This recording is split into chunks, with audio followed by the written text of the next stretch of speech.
Okay, welcome everybody to Greenlight's Fashion Roundtable event. So the title of this event is In Search of Fashion. The idea is really to understand how marketers like yourselves involved in fashion retail are using search today and looking forward to using it in the future. We're going to run through a series of questions and hopefully they will spark conversation, and I look forward to hearing your thoughts and opinions on those. I'm going to start off though with a small round table and hopefully introduce everybody. So I'll start with myself and then move on to Steve. I'm Chris Bland, I'm the Client Services Director here at Greenlight. So I guess my role is to look after the general relationships of all the clients, particularly on the natural search side of the business, but also looking further afield across paid and also now social. I'm Steve Webster and I'm Head of Ecommerce at Fashion Union. My responsibilities cover pretty much anything digital for Fashion Union. So the e-commerce proposition itself and then all of our online marketing activity, obviously including search and social.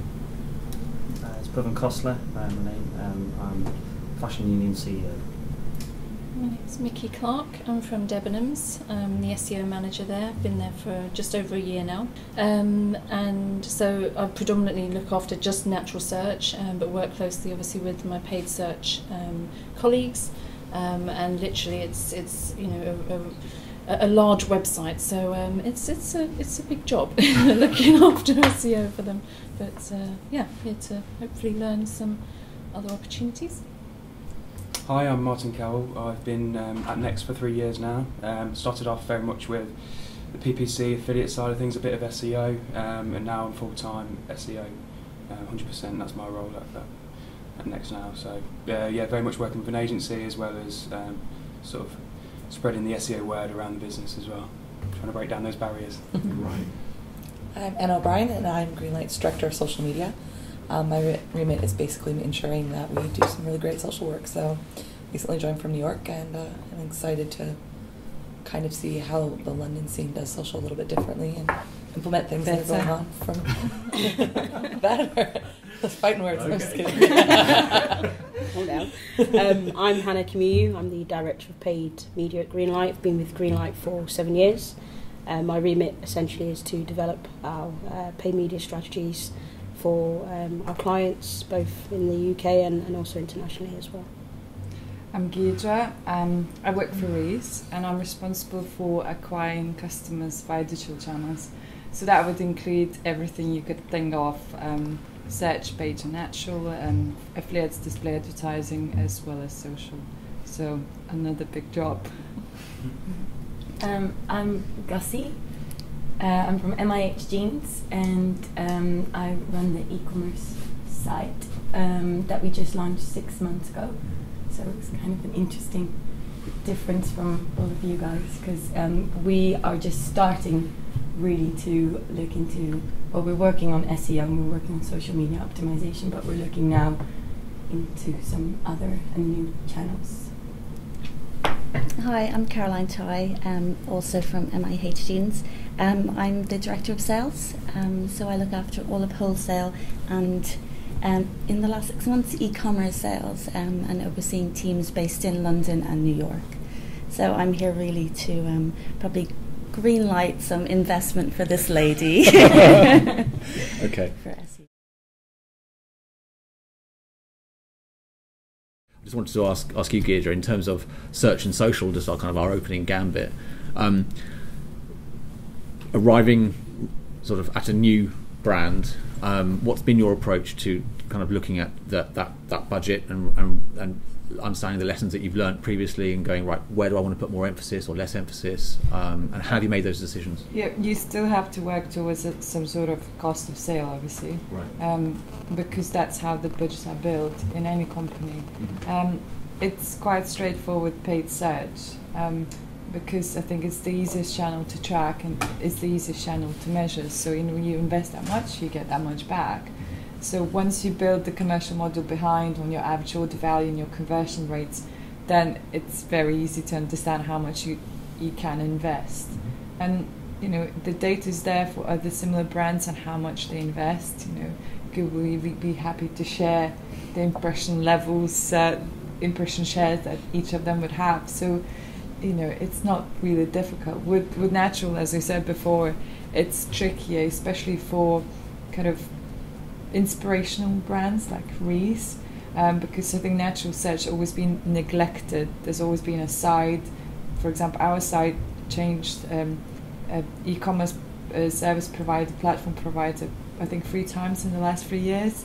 So there's tens of millions of redirects out there.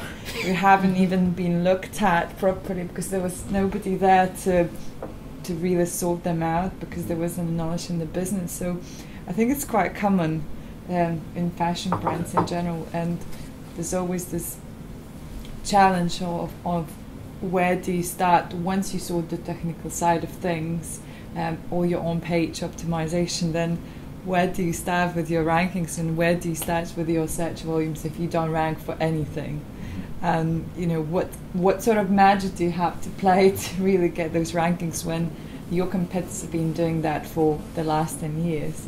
I think that's definitely the challenge I've got. With social, it's easier because there's always more buying in the business for social, because it's inspirational, it's exciting, everybody wants to get involved, everybody wants to give you content, and obviously the very top people like David Reiss, who still owns the company, he's very much into these kind of things.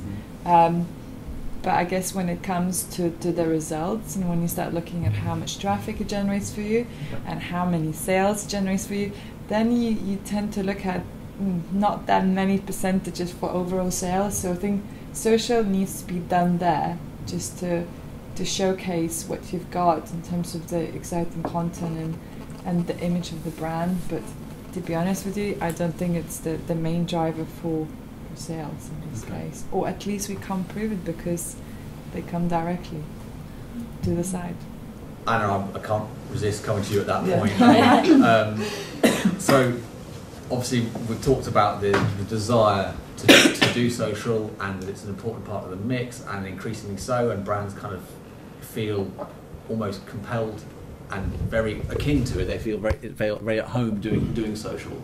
But when it comes to measurement, then maybe the chickens come home to roost with the e-commerce person, who then gets the questions asked, etc. And how does the measurement question get answered when it comes down to kind of retail?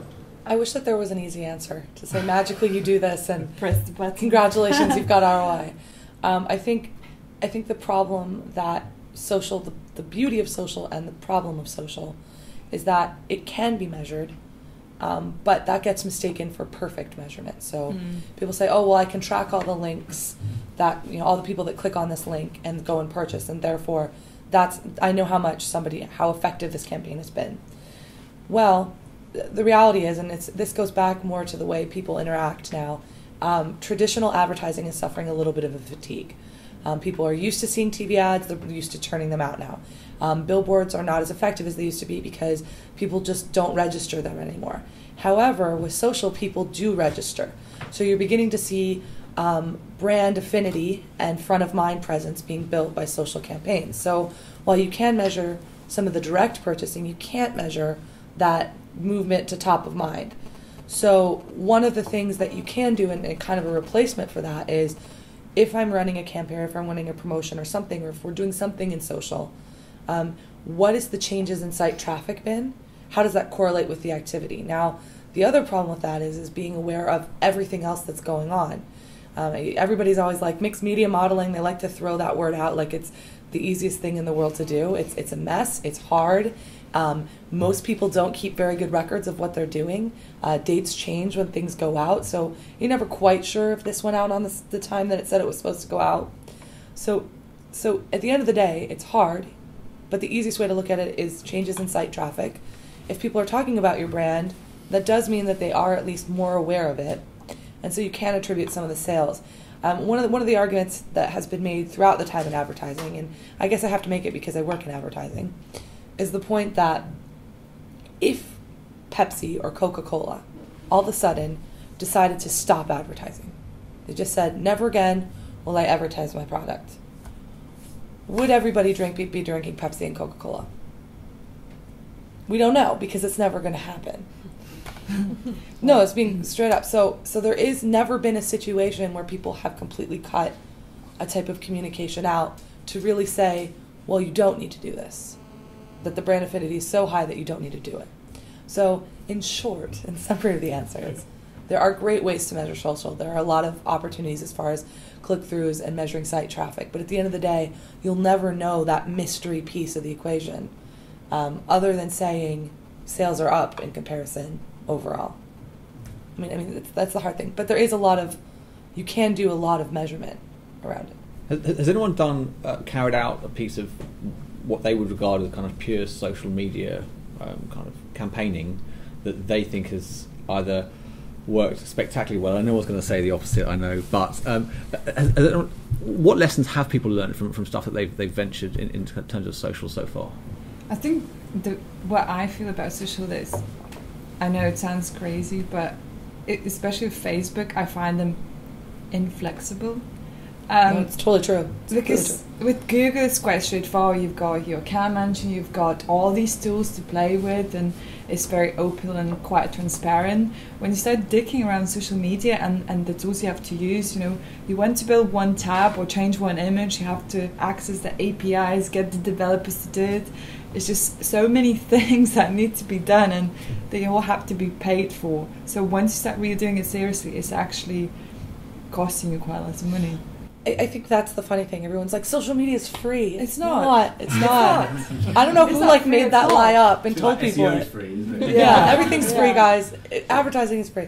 No, but I think at the end of the day, you're right. The reality is it's a very nascent space. So the companies themselves haven't figured out what they want to be or how things should work. And most of them are run by 26-year-old guys who built it in their dorm room as like a fun way to pick up chicks. Like, let's be honest about how these sites were built. So they weren't thinking, how can I help a Fortune 500 sell dresses? That wasn't in the top of their mind in their site, and it's still, for most of them, isn't in their brain. They're trying to figure it out. So I think it's actually a responsibility of brands and companies to push them. I mean, we have regular conversations with Facebook and saying, what can we do to go outside of what you typically do? Mm-hmm. But if you don't push them, you won't ever do anything terribly creative with them because they don't know what they're doing and they aren't very particularly helpful at helping you. Well, they don't have account management, as I hear.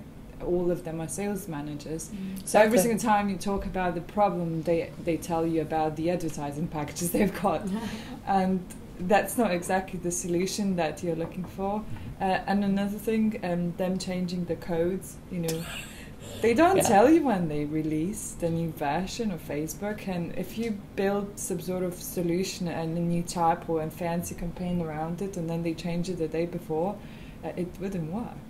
So I guess, they need to be a bit more transparent with us once we start investing.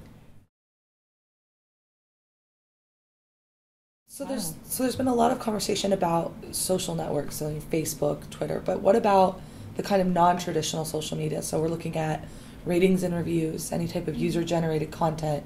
Blogging is kind of the stale, commonplace thing now, and oftentimes isn't even considered social.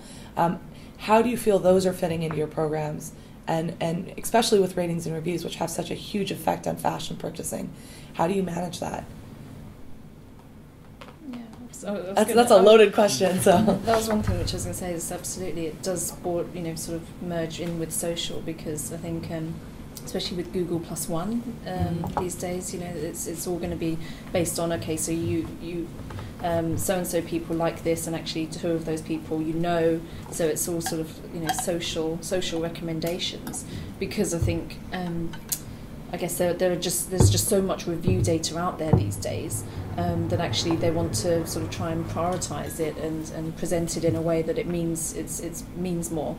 I think in fashion though, it's definitely any kind of recommendations. I have a feeling as well it's starting to come into play in Google Shopping as well. So the higher the item is rated, the more likelihood you'll get of ranking higher as well.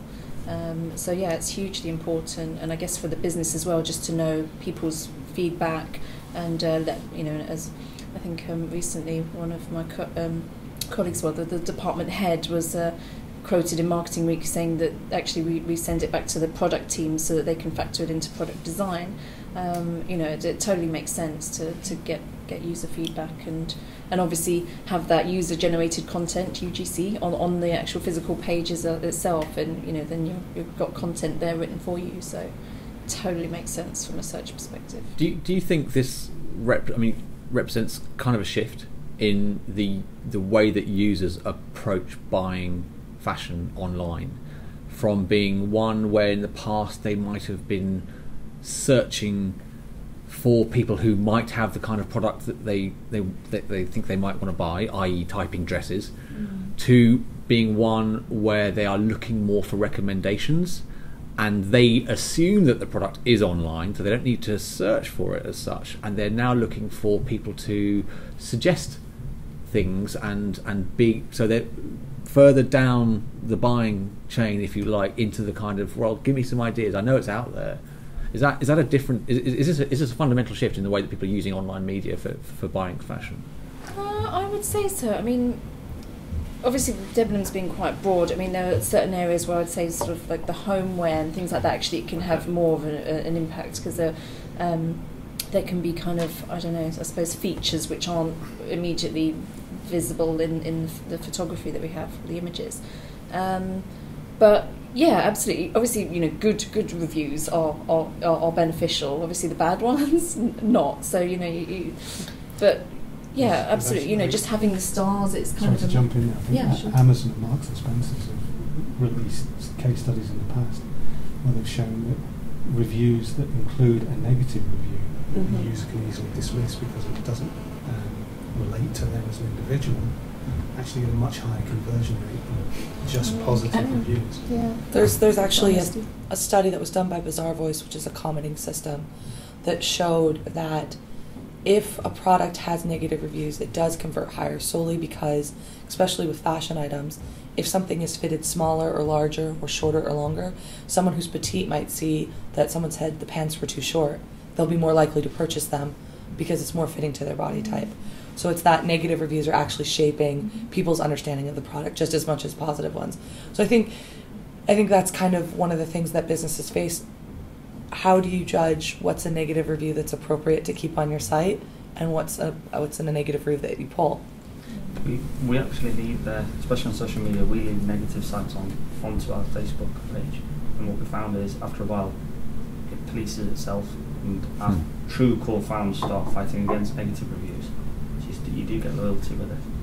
But I think it depends on different levels of brands. You will never see a premium brand have that on, Burberry, Louis Vuitton, they're never going to have a review system on their website. We don't. None of our competitors do. It's something we would never do. So I really think it's depending on the level of brands. I think that's perhaps the difference between a brand and a retailer. For a retailer, we're to an extent brand agnostic. We have brands that we've invested in, but it's really for our customers to tell us, are these brands that we should continue to invest in or not? So their feedback around that brand, positive or negative, is very important. It's valuable both for you and for the customers. Pawan, just come back to Miki's point about affecting buying and merchandising. What is the feedback loop between users online and buyers? How much do buyers care, really? You see, we've had this discussion many a time. In my personal opinion, I think as a consumer, I'd more likely listen to rating and reviews for electrical items and things like that. But for as a fashion buyer, it depends on the retailer and on your consumer, your customer. If they're going to a mainstream customer place, marketplace like Next, the buyer might want to just fit in and follow the fashion. If it's somebody who's more high end, they want something unique. So whereas for us, we can buy something very, very small in depth of the product, so it is one-off pieces, so you have that balance anyway. I think the answer to the question is quite complicated, right? But it depends on the customer and the retailer. Okay. I don't think it's as easy just to say, yes, it works, no, it doesn't. I was going to say, I definitely agree with that point. I think Anna's point that she made earlier about, if people are saying this particular retailer is great, you mentioned the pants are a little bit shorter, so that might appeal to someone like myself when I always have to have my trousers taken up. But with fashion, it is very much a personal choice. I don't really see it being a big benefit from that perspective, but it's almost a stamp of approval, put it that way. And certainly from a paid search perspective, we also have ratings in the ads now as well. It's just another way of saying it's a great retailer, and that in itself has helped to improve the click-through rate. So I think it has some benefit, but I don't think it's the same benefit when compared to electronic, companies that sell electricals, for example. I think the challenge here that perhaps everyone should consider is that there isn't one type of customer. Yeah, exactly. And in fashion, that's particularly true because you have the fashion leaders who want to be cutting edge. They want what's just come off the catwalk. And then you have the fashion followers, the people who they've seen their friends in it and they want something similar. And you have the people who are genuinely seeking inspiration. Yeah. And equally, you've got people who just want to bargain and they want something to slop around the house in. There's a real mix of customers, and not every approach is right for every customer. Where you've got the fashion leaders, they're not going to be particularly interested in others generated content on the site in terms of ratings and reviews. They're much more likely to take notice of social media, where they're getting style inspiration from a stylist or someone who's working in the fashion industry. They'll be plugging into that, they'll be switched onto that, that will elicit a response from them. Or you have a fashion follower, someone who wants to play it safe, they don't want to stand out from the crowd. They're probably not going to engage with that content in the first place. And even if they did engage with it, it's not likely to stimulate a sale from them because it is too leading edge for them. And I think that's what we are seeing as well with Reiss customers. For example, when we pick a couple of products from the upcoming seasons and we show that to our social media fans, they don't say, oh, I don't like this hat, this is really ugly. That's not what they comment. They don't comment on the actual item, but what they usually try to demonstrate that they've got style and they know how to style a particular product with the rest of the outfit. So we tend to get quite lots of feedback saying, oh, I love this maxi skirt that's been released for the autumn-winter collection, and I think it would go well with this top that's also a part of the same collection, and those shoes and those bags. So then they almost like building outfits and sharing their knowledge about style, and I think that's probably more important than the actual review of the skirt or the hat, because let's be honest, they're all perfect because we've designed them, we worked them so hard. So it's very, very rare that there would be flaws in them in any way. I agree, and half the time the customer hasn't even bought the product. They just review about it, we give you that SEO list anyway. That's correct, yeah. But that's great brand strength though, isn't it, as well? You've got a really strong brand from that perspective. Yeah, for us it's really interesting because we still are building our brand awareness so much. So for us it is like, even though you don't necessarily want someone to review our product and definitely not put it on our website, you do want to get people to like our brand, because that will work, that will maybe, if your friends like our brand, you would be like, oh, what's that brand, let's have a look. Like for us it's still very important tool in terms of brand awareness and building that. Click to collect. Who is using it well? Does it make any impact? What is the future for click to collect? Because it's very different if you're a pure play or if you already have branches, and you might use it in different ways, but it does seem to be something that people are looking at more and more. So House of Fraser just launched a click to collect store in Aberdeen, where they don't think they'd ever have enough demand to create a huge store, but where they can use online to generate sort of footfall, if you like, in terms of click to collect. To what extent is that something that sort of, I guess, the people around the table are considering? Start with you, Pawan, or Steve. Click to collect is a serious consideration for us. As a pure play, as an online retailer, one of the biggest hurdles we have is the last mile. It's the delivery to consumer. A click to collect solution just gives you one more option that makes it a little bit easier for the customer. It takes down one of the barriers. So it's something we're actively investigating, and there are various opportunities for us to have collection at dedicated sites or in stores on the high street. Right. So So you can still be multi-channel, even though you're a pure play retailer. Yeah. Okay, you can't pay for the actual product at these particular stores, but you can still deliver to the store. So it's still got that convenience factor and return to the store. Okay. Miki, in terms of Debenhams, Yeah, it's collect, is that something on the horizon? Oh no, it's been there for some time, and it's actually free to collect from store versus a delivery fee if you just have it delivered to your home. Multi-channel is hugely important. You know, we've got our mobile app across Android, iPhone, and Nokia as well, actually.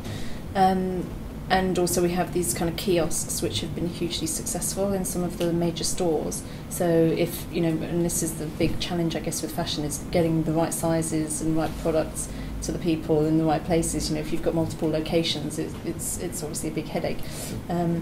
But having that kind of kiosk, it's basically a computer terminal so that they can actually order from, you know, the main warehouse and browse the site. And obviously there's more on the website than there are in any of our physical stores.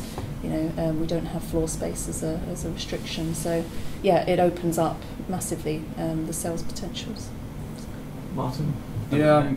Yeah, similar kind of thing really. There's almost a level of expectation now where a consumer would like his or her product, you know, just like that, and those kind of sort of opportunities to have that would be great, and particularly as well returns to store as well as collect to store seems to be very popular.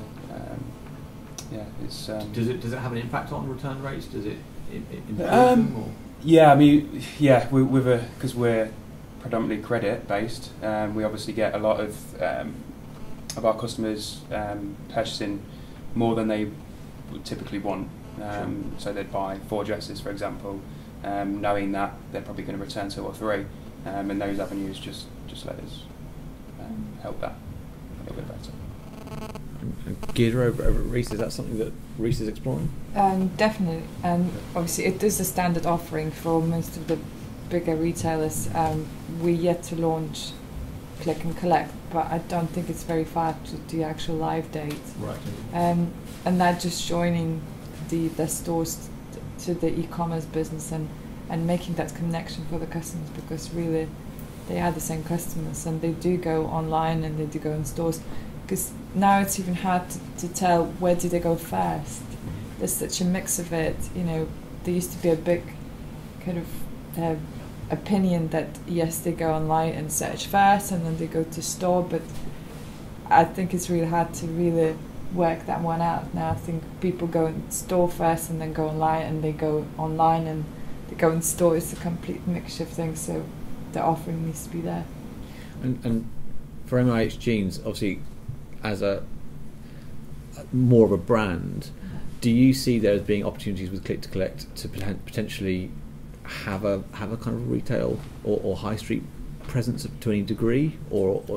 It's not in our kind of short term, to be honest. Retail is something we are looking at in kind of 3 to 5 years. Okay. And I think until we get to that stage, we're kind of too small of an operation to really.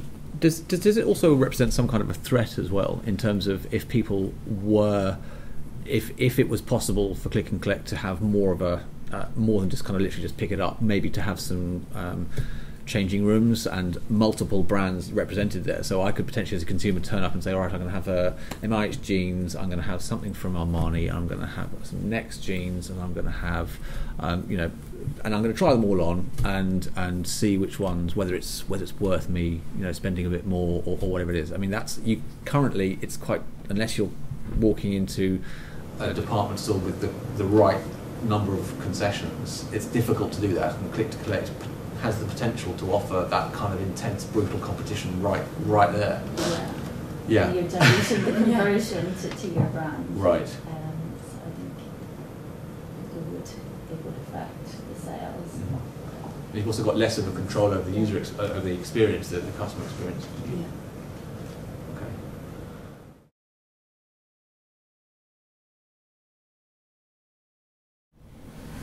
I think anyone's really talked about Google Plus and the impact that might have from a social side. I know particularly next would be, you know, if it took off tomorrow, for example, maybe we'd be struggling to resource that channel, because obviously the demand of other social areas. So it's a case of if business opportunities arrive through Google Plus, then how can people sort of manage that?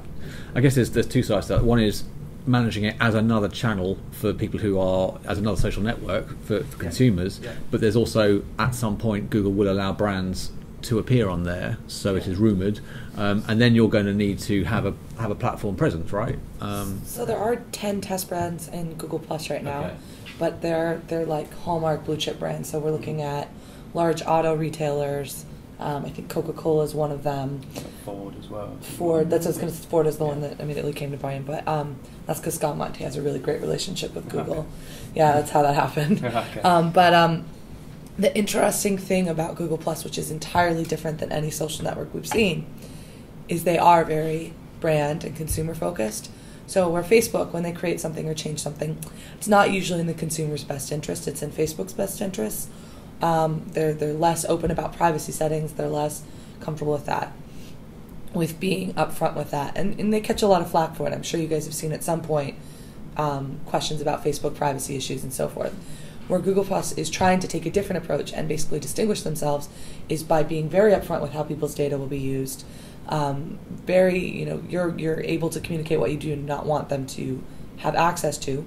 And also with these brand test pages, they're actually saying, what do you as a brand want your page to look like, design, feel, what flexibility do you need, what flexibility do we need as far as maintaining a database of your services.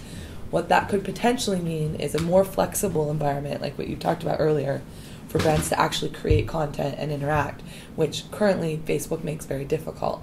So I think from an interesting perspective for brands, I feel that Google Plus might be easier to manage. There's still going to be agency involvement, there's still going to be concepting and things like that.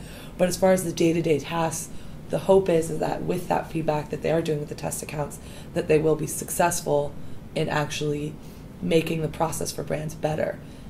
On the other side of that, I think the reason every brand should at least be paying attention to Google Plus is what we're seeing now, at least in search results and things like that, is if you have a Google Plus profile, and if any of you don't have one and want one, I'm more than happy, I can send you guys invites. Let's say I'm logged into Google Plus. Chris likes a page, and I search for something related to that page. The thing he liked will pop up first in my stream. I think this is something that Miki was mentioning as well. I mean, that is the ultimate connection between search and social. So now it doesn't matter all the organic keywords and other things you did. If my friends like something different that doesn't rank well, it will rank better in my search. So whether, the question is whether or not Google Plus will actually ever become large enough for that to be arguably a fundamental change in the way everybody searches, because of the penetration being so high that people will just begin to see things that relate to them or things that relate to the mass public. That's kind of the big question mark right now. But I think for a brand perspective, at least just understanding it in case it does go off is important. Yeah. But I think it's a question of relevancy as well. I might not like everything my friends like. And if I search for something and then if they keep feeding me the sites that my friends looked at, I might get a bit annoyed because I might not get the results that I'm looking for. So Google Plus, how do they deal with that? I envision, and I can't be sure because I'm not Google and I'm making a lot of assumptions on this. So everybody take that as this is not fact, this is world according to Anna O'Brien. So there's all these circles, right? What if you had a circle called fashion and all of the people that you trusted in fashion lived in your fashion circle? So you would want recommendations of sites and things from them. And what if you could fundamentally apply circles on tops of certain types of searches? Or if the algorithm itself could see you've titled this circle fashion, whenever you search for a term that has been associated to fashion, we'll pull results from the fashion circle. It's not that far to assume that Google could do something like that, or that you could even apply that same technology yourself annually. You might want to say, I don't like these people, I want them to be in a circle and I never want them to affect my results ever. So I think because they've built this circle mechanism, what it's done, and there's this theory of identity that has been around, that your life expands outward in a bullseye. In the center is about 3 people that you trust with your life. They're the people that you would let watch your kids. They're the people that know the shameful things you've done. They're not everybody. They're 3 to 5 people. Next, you get out to about 20 people that know slightly more about you, probably have seen some shameful things, but they don't know everything the inner circle knows. Then you start getting into acquaintances, people you've met once at a party, people that you read their blog, people that work for a company that you want to watch out for. You begin to come out into these circles. Because you can now control where those fit into your social life, it's not just a stream of everyone. It's a stream of everyone that matters in a certain situation. And that kind of fixes that problem that you brought And I would up. talk about forcing social media as well. That's another thing I've been kind of having in my head, that lots of brands now kind of force the behaviors onto people that they want to communicate with. So for example, the like tab that in most occasions become the default, and then they block the content unless you like them. Kind of, what's your opinion on that? Which is basically forcing some sort of actions even within the social media, which is known to be free and kind of independent from everything. Well, sorry, I feel like I'm talking a lot, so people want me to be quiet a little bit. But I think it's a catch-22. So if I send an email out to my consumers and say, check us out on Facebook, I want them to know that to like the page. But at the same time, I don't want to run a campaign or a program to get 100,000 people to like me that don't give a crap about what I have to say. Because that's not effective either, because that means I have just a bunch of people who liked me so they could get a 10% off discount or whatever the discount is. That's not effective marketing. Those aren't repeat customers. Those aren't people that care about what I'm saying. So there's a balance in social that is quite difficult of saying, I want to make sure that the people who care about me as a brand and value what I have to say, that are my community, find me and know how to be part of that. But at the same time, I don't want to be so forceful that I'm getting, the aftermath. So I think it is a balance. And I personally think that in some cases, a drive to like is important, which is what you would call the whole thing. But you don't necessarily have to hide your content. You can just have it as the landing page and then keep the other content readily available, which is what I recommend. But I think if you can be clever with that drive to like page and actually say something that maybe changes perspective of the brand, people will like it as a result of saying, I didn't think of that. And the brand that always comes to brain for me is Red Bull, because they do such a clever drive to like that I actually liked it and I want to see their updates because that page made me think, they probably will say something interesting I want to read. So I think if you look at that space as rather than just trying to get people to like your page, but trying to prove that it's worth to like your page, that's where I think it's interesting. I think most brands are quite boring in that sense. For all fashion brands, or most of them, you just get an image. Yeah. And that's about it. Like I've seen there was one that Sky Vodka did a quite clever one. They put it up and say, come on, we've been going out for so long. Why don't you take our relationship to the next level? And then put like a little arrow on top. And I was like, because I do like that. To me, I feel like when that page helps me make a decision on whether I decide. But I think, so I think that's optimizing that space. If you use it well, totally fine with it. But if it's a lazy, please like us, that's not good. Completely honest.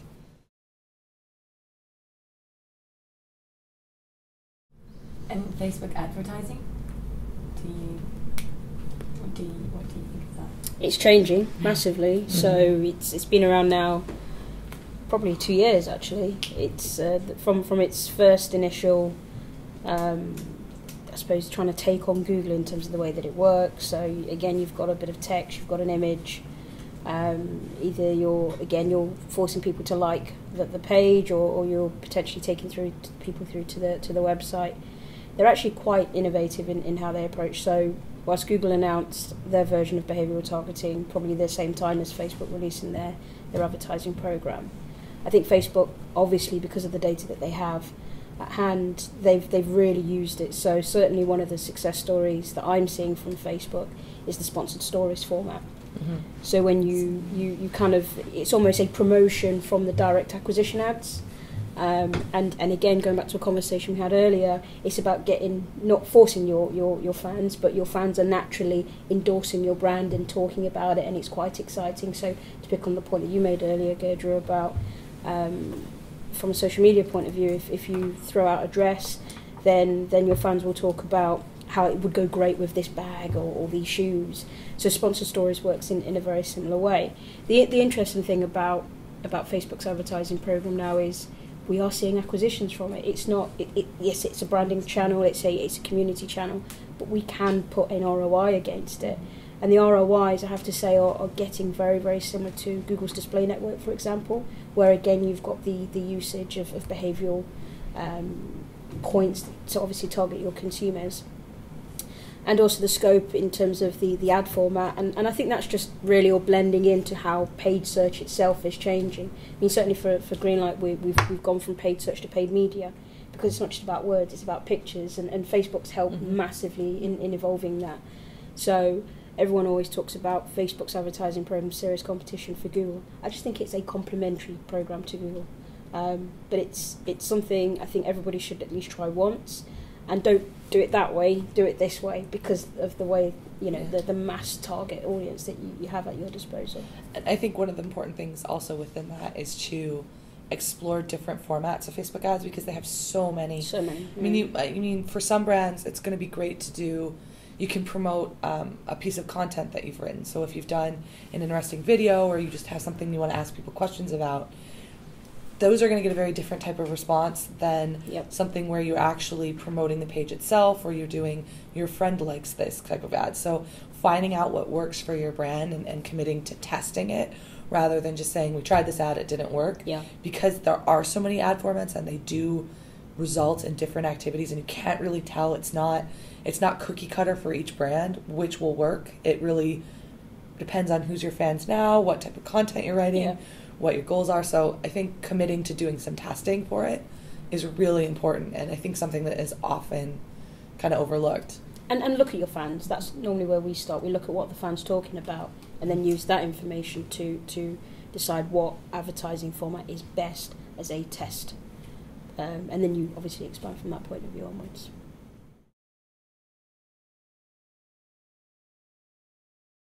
Certainly one of the things that I'm excited about, finally, is mobile. And there's some really interesting bits of data floating around, certainly from a retail point of view. It's not just browsing, people are buying. Oh yeah, the Net-a-Porter app is huge. Exactly. We're looking to get our own app. Okay. The biggest sign to me that mobile shopping is really going to be innovative in the next couple of years is, I'm sure pretty much everyone here is familiar with a company in the US called Gilt.com. At 12 o'clock, I worked previously for Citibank, and the access in a bank is very restricted. So the only way that pretty much most of the office could get on Gilt was their phone. And at 12 o'clock, no meetings were allowed to be scheduled. And you would literally go to any cube, and the women are on there.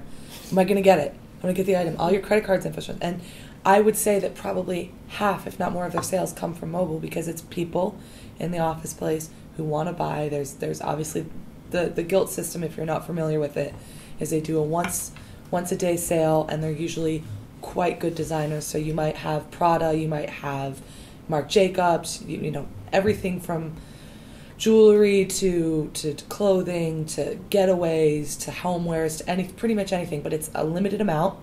It starts at 12, and as soon as it's gone, it's gone. So the whole of New York shuts down for that. It's people it's don't. Incredible. It's a culture. Like, you will literally, if you walk around the office at 12, every single woman is at her cube, like clicking on her phone, like, did I get it? Did I get it? And that culture is a very fundamental shift in the way women are buying. There's and what's been great for their business model is it's basically gamification of buying. People, you know, when you win something, when you get something on Gilt, you are so proud of it because you got it. Because there may only be like 20 of that item, because it's literally very small quantities. So if you get it, the rest of the week you're like, I got the bag. I got the bag that nobody else got. So mobile offers some of those opportunities, because you can do a sale at a certain time in an area, and no matter where a person is, they're plugged into it. But that also requires a complete different change in the way sites are built. And interaction is had. And so I guess my question is, as mobile becomes more important for search and for just general buying, how do you adapt your business so that you don't lose the people that are shopping on web, but you also pick up the business of people who want to shop where they are and buy it when they want it? What I see from sending out the newsletters weekly and analysing the results. It's that it's 45% of the biggest amount opens the newsletters on their phones. Right. Because then they're in the bus or on the bus or walking around or waiting for something. Then they scroll through those emails that they may not have had time for at work. I find that really interesting. And obviously when they click through, now they click through to our regular site, which it works on mobile, but it's not optimized. So it will be harder to buy. So I see that as a definite big opportunity as well. So what you're doing is using mobile to sneak into somebody's day at a point where they have, presumably, in order for them to access you on the desktop, they're going to have to decide to make some time out of their day to do that. But what you've done is sneak into a time when they don't mind what they're doing. It's free time, killing time, absolutely, in a much more portable kind of pop-up shop style way on a mobile. Really nice. I think it's also mobile is very important for the higher end of fashion brands as well, because if we look at the browsing history for Reiss, it's nearly half of our customers are actually Apple users. And they do use mobile a lot to look at our site and to buy as well. Do you know? Can you distinguish between whether it's a Apple desktop or a mobile? I think we can. Okay. But it just shows that I think the more affluent the customer is, kind of the more towards the mobile kind of end of buying they are. So the facts really speak for themselves. So based on that, is there differences between countries for those of you that obviously work in multinational? Do you see that certain countries are more affinitive to mobile buying? For example, is it going to be something that works quite well in the UK but maybe not necessarily in France, where the mobile culture isn't there? And then how do you create a system that plays for both? I would know that because I didn't really look at the data and that granularity. But about going to kind of different countries, I know lots of big brands like Hugo as well, build localized sites, and I think that's a really good thing to do, because you are very limited to how you could market with an English site.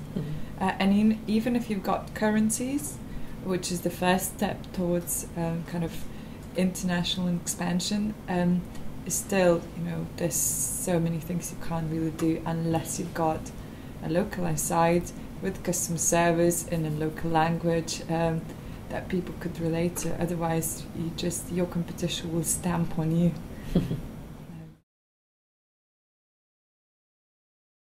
Search and social. What we're interested to know is how search and social perhaps has changed or is changing the way that fashion retail marketing operates, particularly online.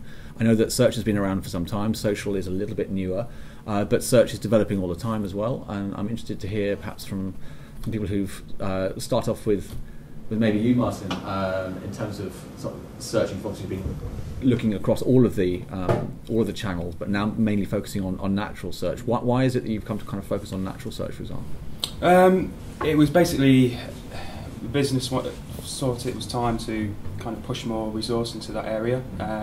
My background wasn't in SEO, it was in paid search. I'd kind of saw an opportunity to kind of push that a little bit further within Next, pretty much till I was finding myself 70% of the time working on SEO and not other areas. So it kind of grew from there. The opportunity came for a new role for SEO executive. Thought it was a great move for me and an area which I thought the business really could do well in. And sort of just talking about the business and search, is search a significant part of online marketing thinking, or is it now starting to? Does it take an equal focus, or how does the business feel about search as part of the marketing mix? It's an important part of the mix. I wouldn't say there's any more emphasis on that than other areas. Just the recognition that there's opportunity out there for a particular SEO, and we've been doing paid search for quite a while. I expect we didn't sacrifice anything to push forward with SEO. So, I mean, what we normally see when working with clients is when businesses are interested in pushing their SEO, they sometimes reduce their spend in paid search because they feel it's too much of a reliance on the channel. Is that something that's happened at Next, or are you still trying to be as dominant in paid but also equally in natural? Yeah, by no means have we sort of slashed any budget in the PPC area, just to kind of put any budget towards SEO. It was just because of the success recently through SEO. Obviously, the opportunity to put budget into that area came along. So, okay. By no means has PPC been taken back anyway, which is good. And I'm assuming, obviously, the businesses are quite similar, Debenhams and Next. Is that the same scenario over at Debenhams?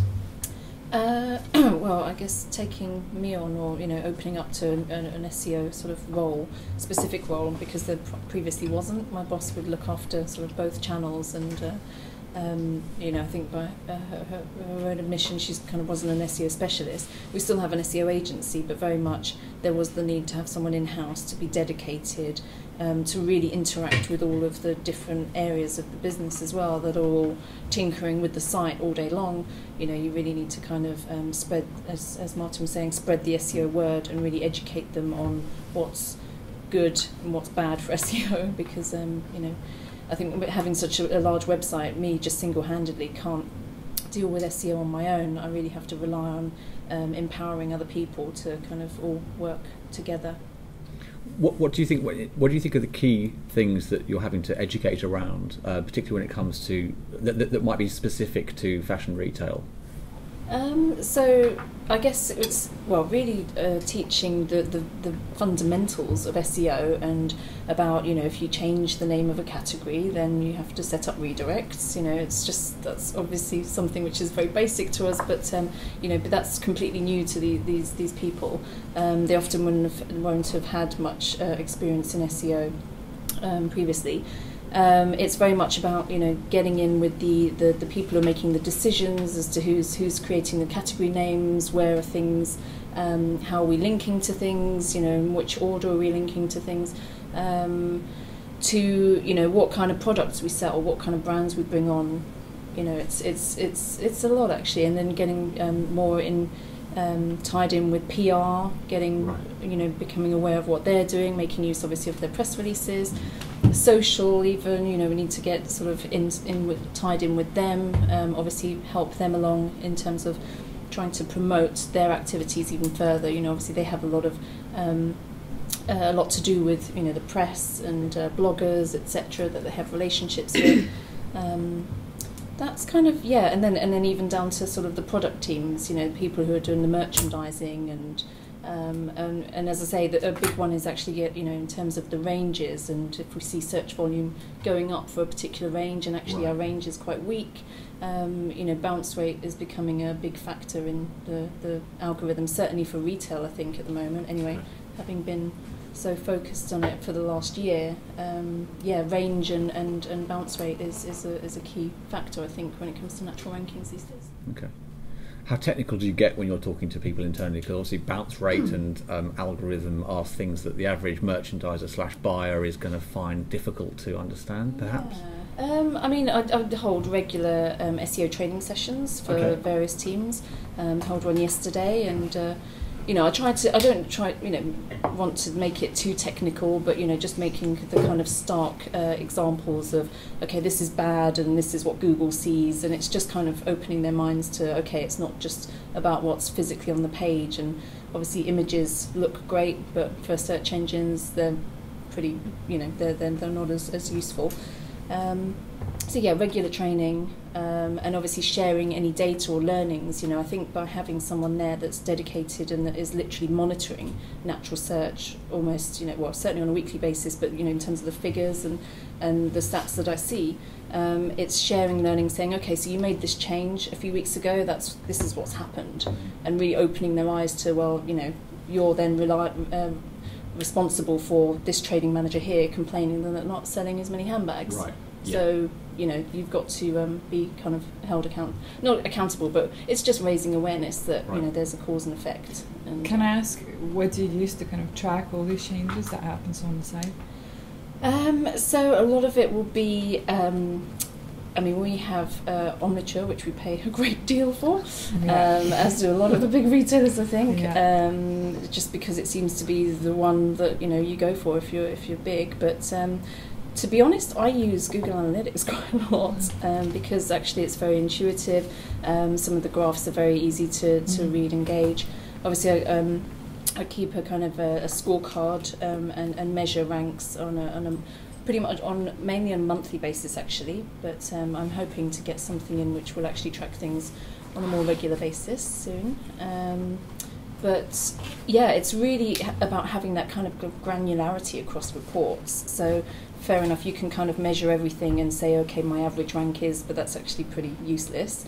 But you really want to know about the specific areas. So within women, for example, within dresses, you want to be able to drill down and say, okay, so what is our reach? And this term has gone up because we've added this link. It's really just, I suppose, to some extent about what I have up here and just knowing, okay, I need to check on that and then and just pull out data and just keep sharing it so that I can kind of make an example of things so that then it can be applied elsewhere, because obviously I can't do it all myself.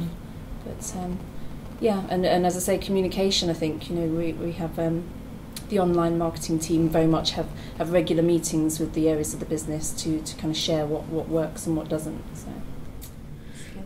So I you touched on something that's really key here, is that needs to be said, is that retail has a massive long tail. There are a huge number of keywords that are quite frequently changing in terms of seasonality, in terms of new trends, etc.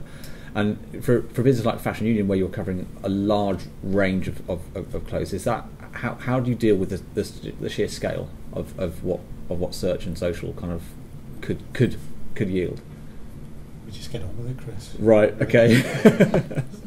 No simple answer to that. The approach we take is pretty simple, really. We're a relatively small team. We don't have the benefit of dedicated SEO or paid search specialists in-house. Right. So we focus on the fundamentals. What is our core offering? What are the key pieces for us? And then we look at what we consider to be some of the quick wins. Where do we have product that perhaps there isn't a great deal of noise on in natural search?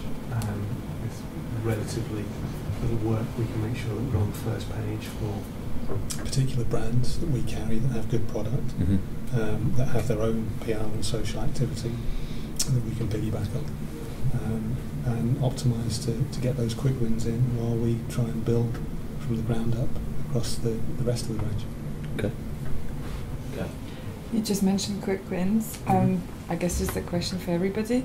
Is there quick wins in SEO? Because it's always seen as a channel that needs lots of time and it needs lots of resource ongoingly for a quite long period of time.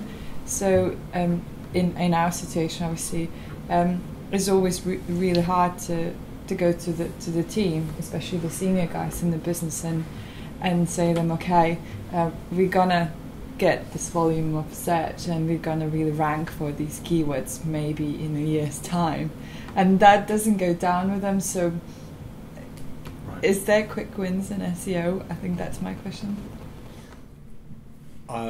Everyone's looking at me, so I guess I'll try and answer that. I think that it depends what your issues are. If you have some concrete technical issues that are preventing you from ranking where you should be ranking, they can be fixed. Some can be fixed relatively quickly.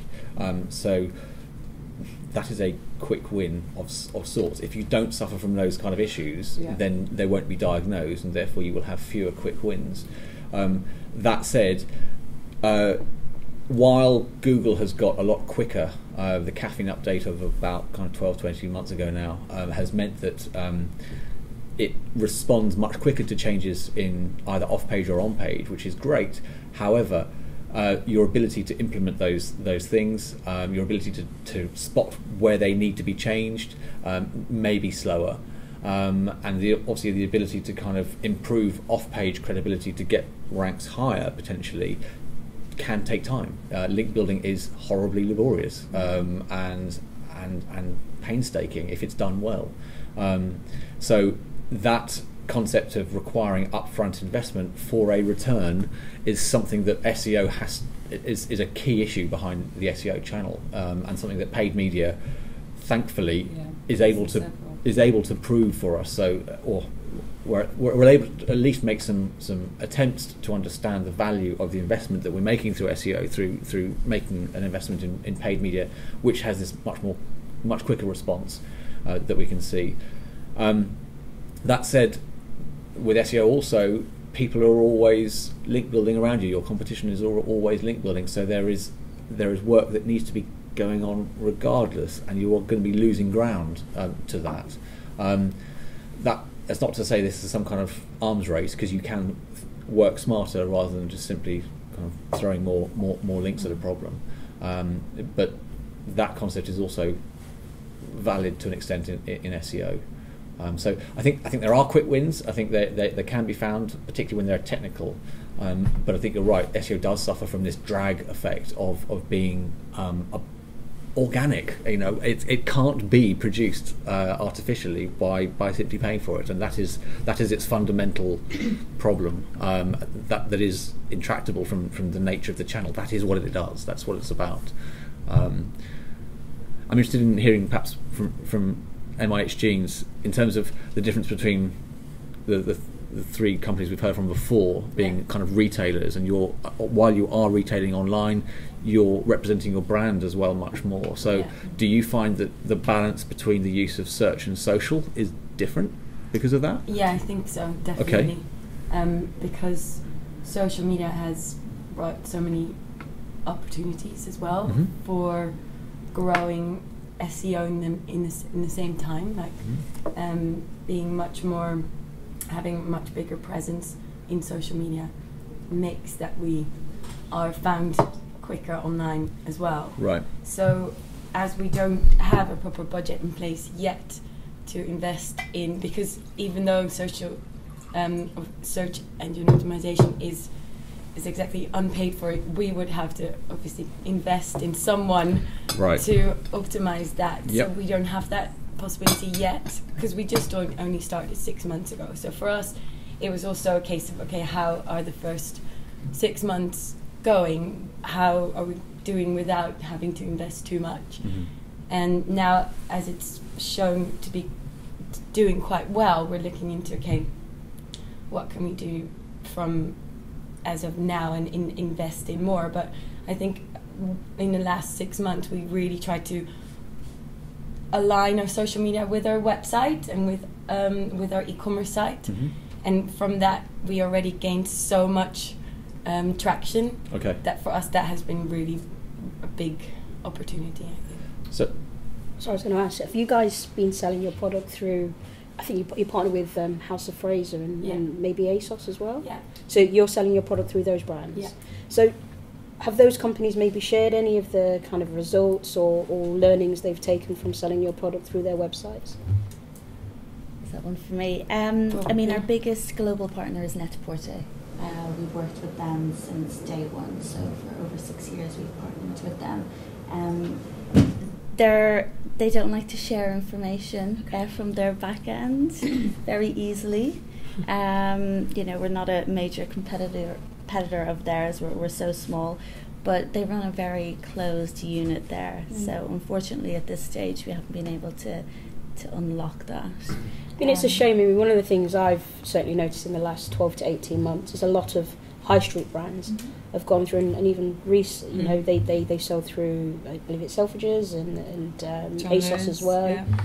They'll sell through these brands, but then what's been happening since then is they've been going online themselves, so they're almost creating competition with their reseller, which is a very difficult conversation because all of a sudden the likes of Selfridges and ASOS, the number of brands that they can carry are reducing massively, so they've got to produce their own brands, so ASOS with their own brands as well. So it'd be interesting to see if they are sharing any information and how the direct activity is comparing to the reseller activity. And if you are able to take any learnings to help you along your way, if you know what I mean. I mean, ideally you'd want to know of the products that they sell for you, via which channels are they? Is it Google Shopping? Is it, you know, via search, PPC, or is it just customers coming direct and finding you by browsing? In which case, you know, then you're quite right to be with them for sure. Ecommerce instances, it's normally, I mean, certainly for ASOS, they manage the brand very, very well, so they do tend to bid on the brand in a very strong way, so that's their way of building some traction around the brands that they sell. But it'd be interesting to know, for example, how many people actually type in MIH jeans into the search field on Net-a-Porter. So using that as I mean, it's not Google, but it's a kind of a proxy, isn't it?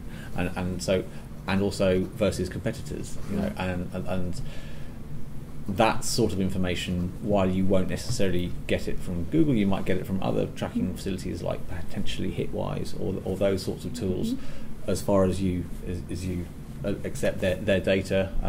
But that's what they're purporting to tell you is competitor click-throughs, etc. And when you're using a proxy for Google or you're using an upfront retailer like ASOS, a partner, then that's the data that you would need in order to understand what's working and what isn't, rather than just the straight sales data, which is probably, is that all you're seeing at the moment? Yes. Yeah. Right. Yeah, week-to-week sales, and that's at its very kind of basic level.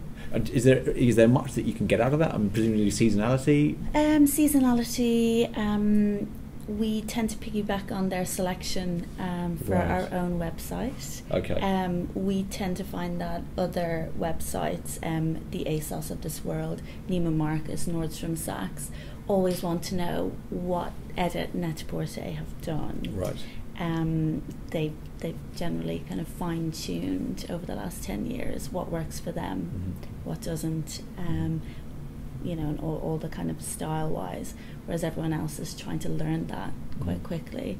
So, we do use them as much as we can, but it's very basic data. And we see returns rates from them, which kind of helps us, you know, what stock is being returned and why.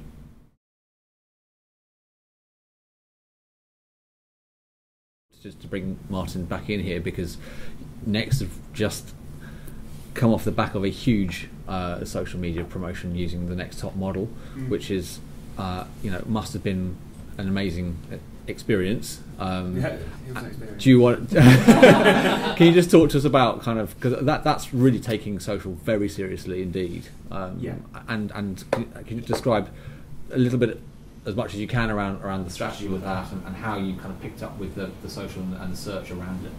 Yeah, I mean, basically we've done model competitions in the past, but always hosted them on sort of Facebook, for example. This was the first time that we built it within our site, mainly with SEO in mind, I'd say, but also to obviously give the user something they could easily interact with as well that maybe they couldn't do within Facebook. It seemed to be very successful, especially with the Roland Bunce character who came by. I don't know if you guys saw it, where it was not your typical kind of model entrant who just took off really, and he became really popular, and everybody voted for him, and he was number one. And that helped hugely with, as you can imagine, with SEO and natural links, and that's. Yeah. We hope that it'd do well in that respect anyway, but the addition of that really pushed it beyond where we thought it could go. So, you know, we're talking, you know, high quality links from, say, The Independent, for example. It was huge, and it's whether it led to a huge amount of sales. We kind of expected that it may not do well in that area, but that wasn't. But it wasn't strictly a sales promotion. No, that's right. It was very much a brand push. Yeah, and that, when we was doing it on Facebook, obviously it was to try and give us a little bit more presence in the social area. We were relatively new to social. We thought it would be a good way to kick social off with the competition. Okay. It did that very successfully, so we did it year after year. This was our third year. Decided to bring it. Obviously, have an element of SEO with social within Facebook, Twitter, etc., but also making sure that we're getting traffic directly to our site as well.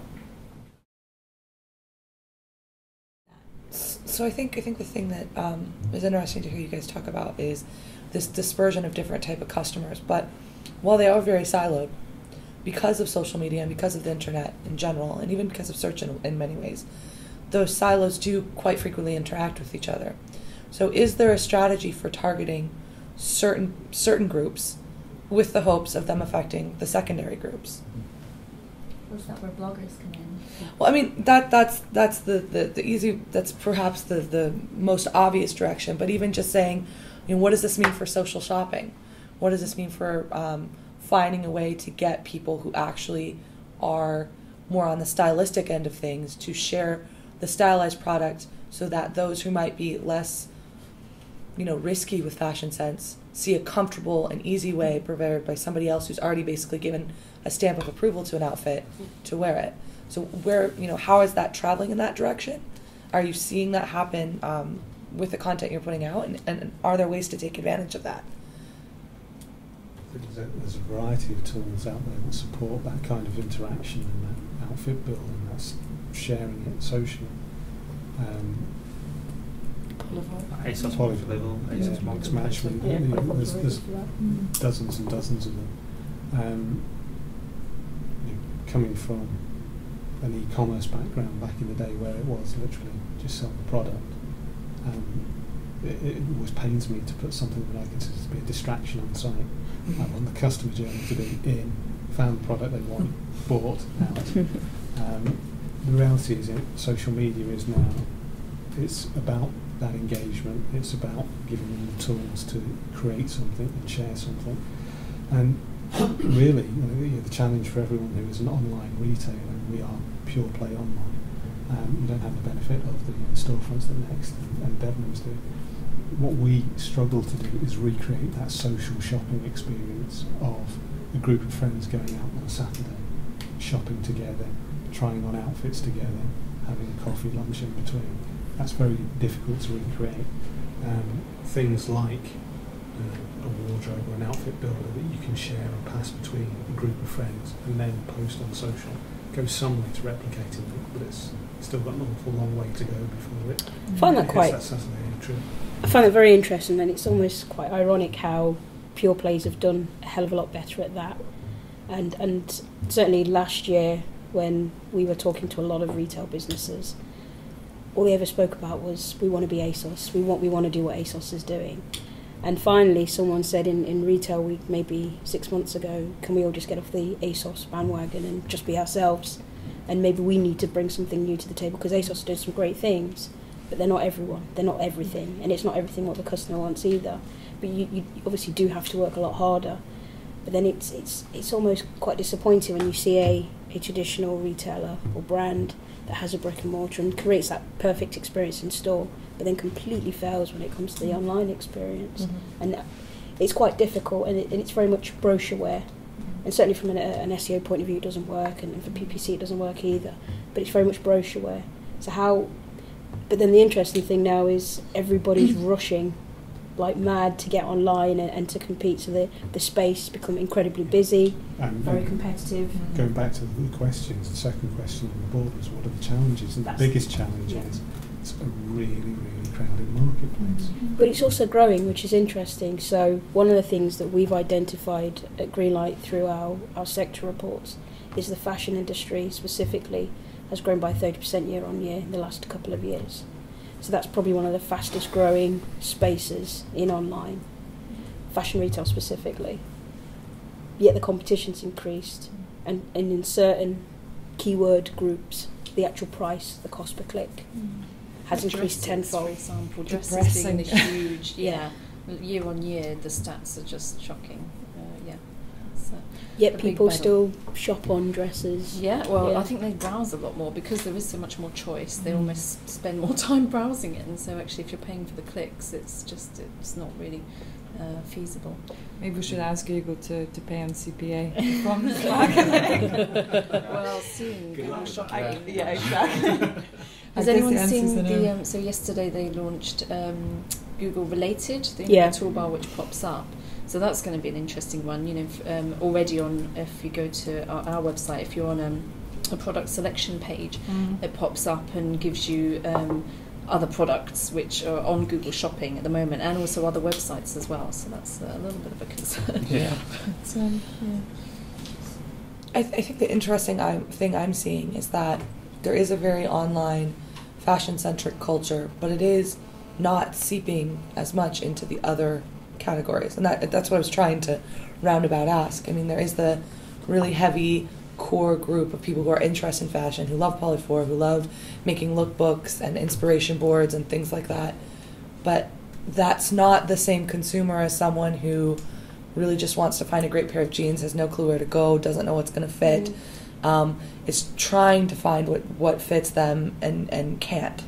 On that note, I mean, there is, and this is probably what potentially accounts for a lot of, well, some of the growth, and obviously the spectrum of the long tail is, you know, and we see them a lot as well, is what to wear with, what dresses to wear to, you know, dresses for a particular event, that kind of thing. There's, you know, growing volumes, because, yeah, people are just in search for inspiration, and they're, you know, okay, it's getting more and more competitive, but they're you know, great ways to actually engage with people and then sort of show them that you understand what their concerns are, you know, and the body shapes that kind of apply, and then direct them off to product.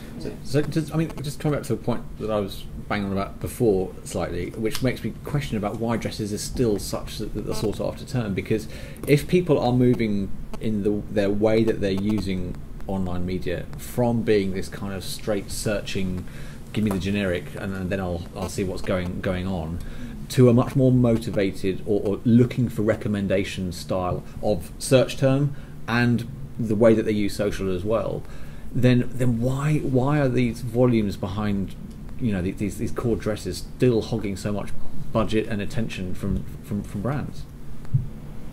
Well, it's the biggest term out there. Well, actually, wedding dresses get searched for more, but I mean that's a real browsing term, if ever there was one.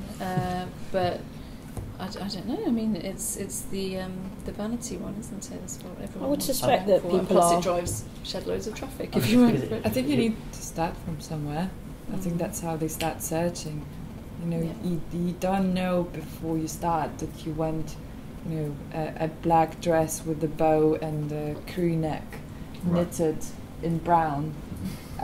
You really don't know that. So once you search for just dresses and looked around, then maybe you have a better idea of what you want. I think again, it depends. That's just a speculation. I think it depends on retail and consumer base. But for us, for example, we sell a variety of products, denim being one of them. But with denim, with jeans, there's fit, there's length. What do you mean? You know, it doesn't sell as well. Why do you mean? It's because you can get denim from anywhere and you get it relatively cheaply. Why would you come to an online retailer when, to be honest with you, you can buy your denim from Topshop, who's a massive retailer, or New Look, why do you mean you're a massive retailer denim, and you know that you've worn it, you bought that style, that shape for the last X, Y, Z years, you know it fits you, you know the price, it's an easy buy. Also depending on like dresses, we find maxi dresses, for example, why do you mean, even though it's not particularly the high fashion shape for the season, is always like a holiday shop buy. It's always a holiday time to buy. So our customer base buys maxi dresses and maybe bikinis. We get bikinis and swimwear search a lot because they might change swimwear. You know, pretty much every day on a holiday, throw away swimwear with the dress. And Christmas, it's party dresses. So it depends on the product, really. I think. I was going to say there's definitely seasonality with products, and there's definitely a unique range of keywords around each product as well. So certainly on your point around the maxi, it's obviously the bikini, there's going to be a different range of keywords. And then back to Miki's point about, you know, you're starting to see more of the long tail, what to wear with, that's an interesting one, but then it's marketing departments or e-commerce managers taking that information, turning it on its head, and rather than bidding on dress, let me bid on this, because we know that that's where the consumer's coming from. And it's the same with SEO and social media. How do we use these keywords in our favour so the activity isn't expensive and highly competitive? We're actually making it very cost effective and it's working for us as opposed to against us. Remember the study we did on product knowledge? So what we've done, we sat down with all the buyers and all the teams and literally wrote down every single keyword or synonym or any word that they could think of about that particular garment, and we literally went through every single garment in the collection. and we ended up with a massive list of keywords, obviously, which we had to filter out. Social. What sort of things are people looking for from either from agencies or from themselves, or looking to replicate? What sort of things are upcoming? Obviously, the big Christmas is around the corner now. What sort of things will people be looking to do in terms of search and social around Christmas, perhaps? I'm going to ask. I've not thought about it yet, maybe. Well, I mean, obviously, Christmas is we start to plan for Christmas around about sort of September, October. So when everyone comes back from their holiday at the end of this month, that'll be top of agendas. So MIH Jeans, I'm going to turn to you straight away because MIH Jeans is a aspirational product that people will be looking to perhaps buy for girlfriends, boyfriends, that kind of thing. What sort of things are you looking to do? Is social part of that Christmas mix, or are you not there yet? We're there yet. I can speak from the product side, which generally goes first because of lead times, and then we kind of build our social around it. On the back of a very successful fur gilet we sold out on Net-a-Porter, we decided to make a Christmas version with a big red bow, exclusively for our own website. New packaging, new everything all around it. Chloe's designed it, and we're building a whole campaign around that in the run-up to Christmas. So, and how are you looking to use kind of search and social around that, or any online media at all? Is that? Yeah, well, for us it's now still a case of our PR and social media department talking to the right people about it, engaging all our blogger friends, all our people that we know, and also at online magazines. Yeah. Basically, all our social media influence that we can have, trying to pull everyone together and build this story around this exclusive product. Yep. And that's something that we want people to start talking about, and that for us will create obviously links to our site and a buzz around the brand. Yep. That's the strategy for our Christmas, and we're also looking into affiliate marketing and trying, but we haven't got the budget there yet, but it would be great if we could have a couple of them in place before that season as well. And I'm assuming, is it, when you're talking about an affiliate campaign, are you more hand-picking those affiliates rather than going for some kind of scattergun kind of approach? So we're looking into that to broaden our reach, really. Mm-hmm.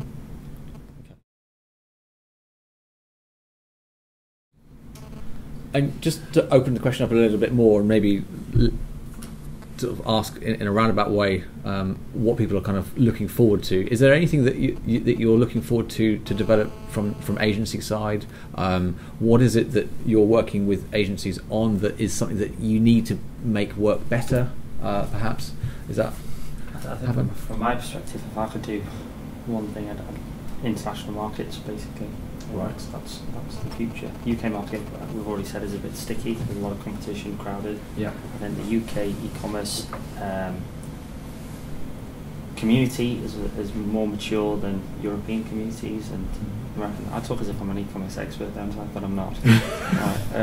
I'm convinced. I'm not at all. But I think that in terms of sales and from a business point of view, I think you've got to go international. I mean, you've seen staggering success from the likes of ASOS and people like that, and people do use them as a bit of a benchmark or a base. But to be honest, in fashion, it's a no-brainer, I would have said. Just in terms of weather, seasonality, it's autumn, winter here, spring, summer in Australia. It's got to be done. Okay. It seems to be definitely a big topic for everyone, and the really interesting thing is everybody's of course hitting the US, but picking on certain states, New York for example. And from a European perspective, Italy, France, Germany and Russia are the big marketplaces for most brands. But then looking at it from the other point of view, I think in last week's Retail Week, Forever 21, they just launched obviously on Oxford Street, and they've got an incredibly ambitious target to open, I think something like 100 stores across Europe in the next couple of years. They've already got 300 or 400. So it's we're also seeing, whilst it's a very crowded marketplace in the UK, people are travelling from afar to try and compete in this space as well. From a wholesale point of view, we've kind of done it the opposite way around.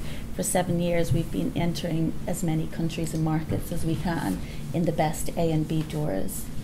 So we're in 40 countries in basically the best stores in the world. The kind of knock-on effect for us then, everyone's asking, well, are you delivering to all of these countries? Which we are. So we kind of have built that brand awareness in all the countries, piggybacked on all of our kind of wholesale partners, and that's really driving key markets like Australia. We're building a great business there, Northern Europe, and it's really on the back of those stores driving traffic to our own website. It's a real eye-opener though. I mean, certainly from our perspective as an agency, we manage multilingual search strategies for PPC, SEO and social, and it's so different when you hit another market and what works there. So talking specifically from a paid search point of view, you mentioned Australia. As far as Google's concerned, it's so saturated, it's quite difficult to advertise in Google. So a lot of the activity we would run in Australia, for example, would be mainly contextually led or via ad exchange or maybe retargeting. Whereas you come back to the UK, it's everything. And on that note, I'd like to say thank you very much to everybody around the table for contributing in a really very fascinating conversation about fashion retail. Thank you very much, everyone.